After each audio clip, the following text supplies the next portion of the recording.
Hello friends, நான் சாவித்ரி பேசுகிறேன். இன்றைக்கி வீடியோவில் தங்கம் 1 சவரன் முதல் 5 சவரன் வரை வாங்க 5 சூப்பரான டிப்ஸ் தான் பார்க்க போகிறோம். இதுக்கு முன்னாடி நம்ம சேனலில் மணி சேவிங், கோல்டு சேவிங், டெப்ட் ப்ராப்ளம் வீடியோலாம் போட்டிருக்கேன். அந்த வீடியோவும் அட்டாச் பண்ணுறேன், பாருங்கள். உங்களுக்கு யூஸ்ஃபுல்லாக இருந்துச்சுன்னா என் சேனலை நீங்கள் சப்ஸ்கிரைப் பண்ணுங்கள், லைக் பண்ணுங்கள், ஷேர் பண்ணுங்கள். இந்த வீடியோவில் பார்த்திங்கன்னா தங்கம் 1 சவரன்லேருந்து 5 சவரம் வாங்கிறதுக்கான ட்ரிக்ஸையும் சொல்லியிருக்கேன். அது மட்டும் இல்லாமல் நம்ம வாங்குகிற தங்கத்துக்கு எப்படி மேக்கிங் சார்ஜஸ் வேஸ்டேஜ் இல்லாமல் வாங்கலாம் அப்படின்ற டிப்ஸையும் லாஸ்ட்டாக சொல்லியிருக்கேன். வீடியோவை ஸ்கிப் பண்ணாமல் பாருங்கள். பெண்கள் தங்கம் விலை ஏறிடுச்சே, தங்கத்தை எப்படி வாங்கலாம் அப்படின்னு சொல்லி நிறைய பேர் கவலையிலையும் யோசனையிலையும் இருந்துக்கிட்டு இருக்கோம். இன்றைய தங்க விலை 23/4/2024 அன்னைக்கு 6700 ரூபா. நேற்று விலையை விட 145 ரூபா குறைவாக இருக்குது இன்றைக்கி. இதே மாதிரி தான் ஒவ்வொரு நாளும் ஏறுது இறங்குது தங்கம் விலை. இப்படி இருக்கிற சூழ்நிலையில் தங்கத்தை வாங்க சூப்பரான 5 ட்ரிக்ஸ் தான் பார்க்க போகிறோம். நம்ம சுற்றிலுமே சில வழிகள் இருக்குது தங்கத்தை வாங்கிறதுக்கு சவரன் கணக்கில். ஆனால் அந்த வழிகள்லாம் நம்மளுக்கு தெரியுது கிடையாது. நிறைய பெண்கள் எப்படி என்னால் சவரன் கணக்கில் தங்கம் வாங்க முடியும், ஏன்னா இப்போது சவரனே 60,000 ரூபாய் கிட்ட ஆயிடுச்சு அப்படின்னு சொல்லி யோசிச்சுக்கிட்டு இருக்கோம்.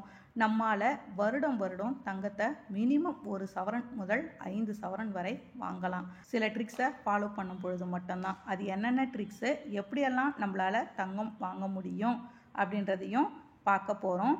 நாம் தங்கத்தை 1 சவரன்லேருந்து 5 சவரம் வரை சேவ் பண்ணோன்னா ஒரு பெரிய அமௌண்ட்டு தேவைப்படும். அதாவது 1 லட்ச ரூபா, 2 லட்ச ரூபான்னு தேவைப்படும். அப்படி லட்சங்கள் கிடைக்கக்கூடிய 5 வழிகள் தான் நம்ம சவரன் கணக்கில் சேவ் பண்ணுறதுக்கு யூஸ் ஆகும்.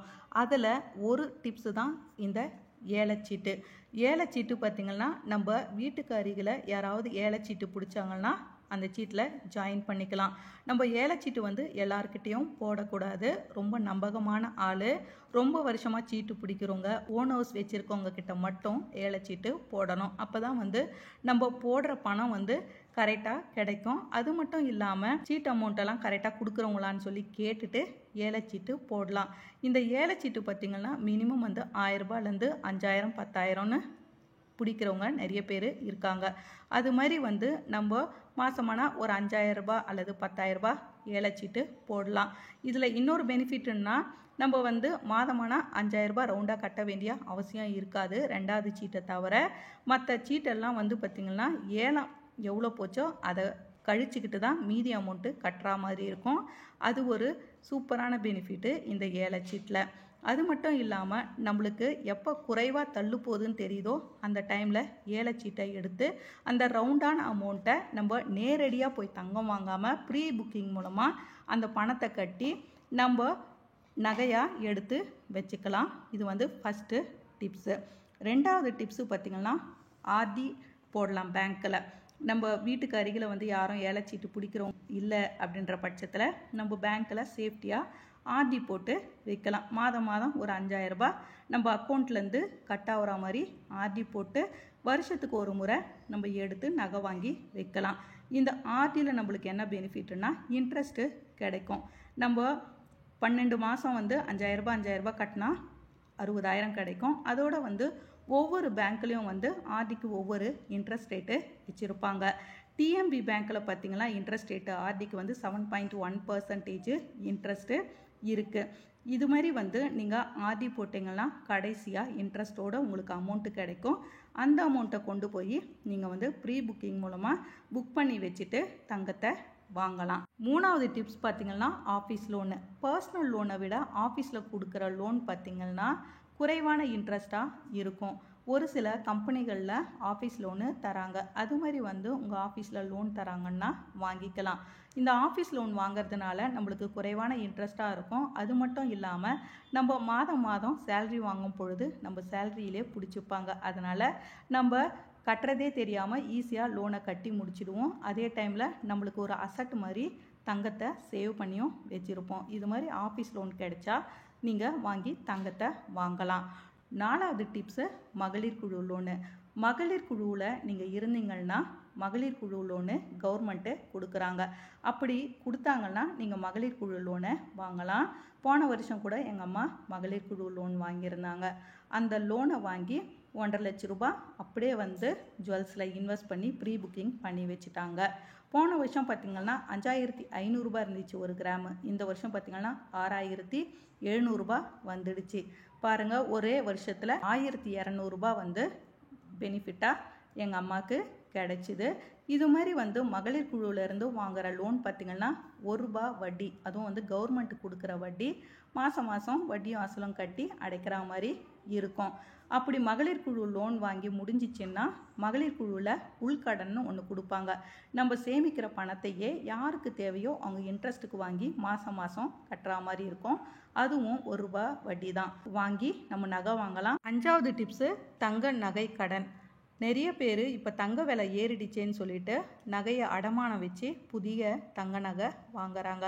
அப்படி நீங்கள் வந்து பழைய நகையை வச்சுருக்கீங்க, புதுசாக தங்கம் வாங்க போகிறேன், இதை அடமானம் வச்சுட்டு அப்படின்னு சொல்லி யோசிச்சிங்கன்னா நீங்கள் வந்து ப்ரைவேட் பேங்க்கில் வைக்காமல் கவர்மெண்ட் பேங்க்கில் வச்சு வாங்கலாம். ஏன்னா வந்து கவர்மெண்ட் பேங்க்கில் வந்து இன்ட்ரெஸ்ட் ரேட்டு குறைவு. அது மட்டும் இல்லாமல் நம்ம மாதம் மாதம் கொஞ்சம் கொஞ்சமாக கட்டிடலாம்.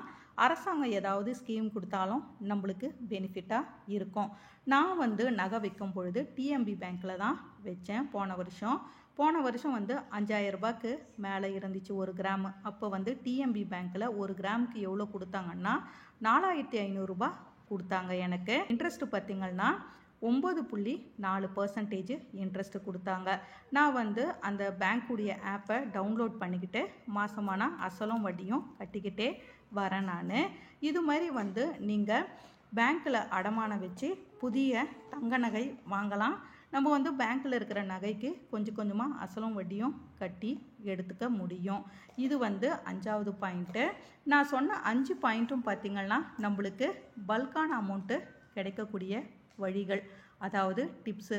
இந்த ரவுண்டான அமௌண்ட்டை நம்ம வந்து எடுத்துகிட்டு போய் டைரெக்டாக தங்கம் வாங்கினா பார்த்திங்கன்னா மேக்கிங் சார்ஜஸ்ஸு, வேஸ்டேஜு போட்டு நம்மளுக்கு எக்ஸ்ட்ரா அமௌண்ட்டு பே பண்ணுற மாதிரி இருக்கும்.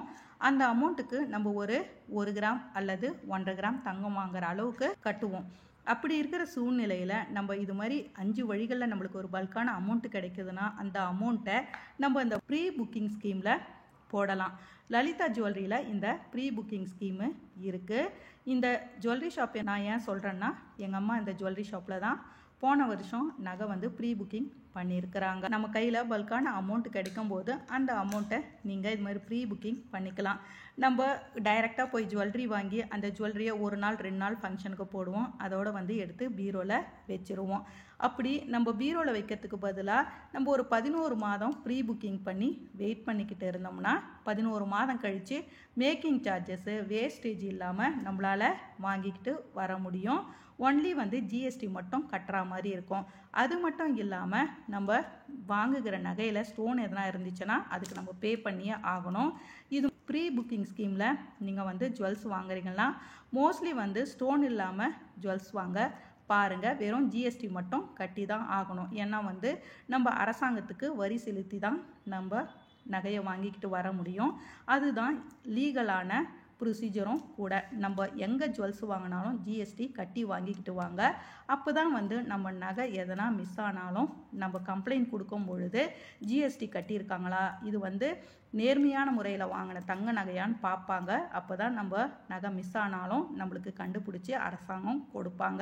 நம்ம வாங்குகிற ஜுவல்லரிக்கெல்லாம் ஜிஎஸ்டி கட்டி வாங்குங்க. எங்கேயும் ஜிஎஸ்டி கட்டாமல் கொடுக்குறாங்கன்னா வாங்காதீங்க. அது வந்து அரசாங்கத்துக்கு விரோதமானது. இந்த வீடியோ உங்களுக்கு யூஸ்ஃபுல்லாக இருந்துச்சுன்னா என் சேனலை நீங்கள் சப்ஸ்கிரைப் பண்ணுங்கள், லைக் பண்ணுங்கள், ஷேர் பண்ணுங்கள். Thank you friends.